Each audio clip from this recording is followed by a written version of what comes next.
بسم اللہ الرحمن الرحیم۔ السلام علیکم دوستو، میں راجہ مسعود صادق تو تخنے پہ مسعود چائے والا جناب۔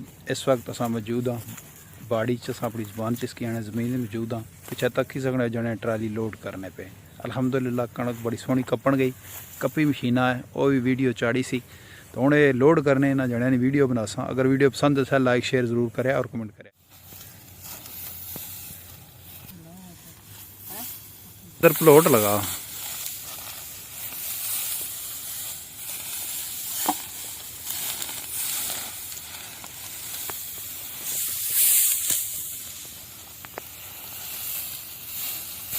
آستہ آستہ جی میرا سارا خالی ہونا پیا الحمدللہ۔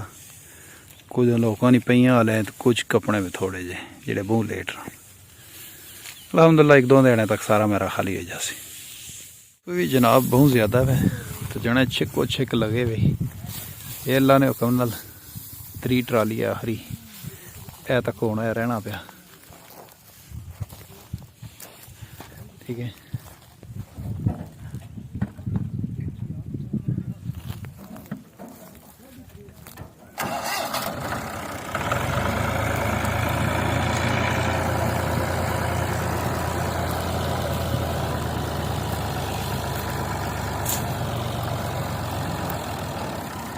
کھلانے تے فائنل ہون لدسن تو پھر اگلا کام کرنے پہ اچھو دسنے تو سکی۔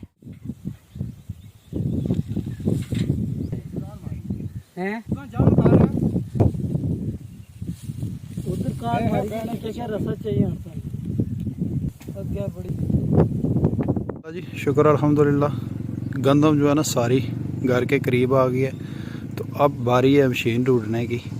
اگر یہ ویڈیو اچھی لگے تو لائک شیئر کمنٹ کیجیے گا اور چینل کو سبسکرائب بھی کر دیے گا۔ یہ آپ کا اپنا چینل ہے، مجھے دیجیے اجازت، شکریہ، اللہ حافظ۔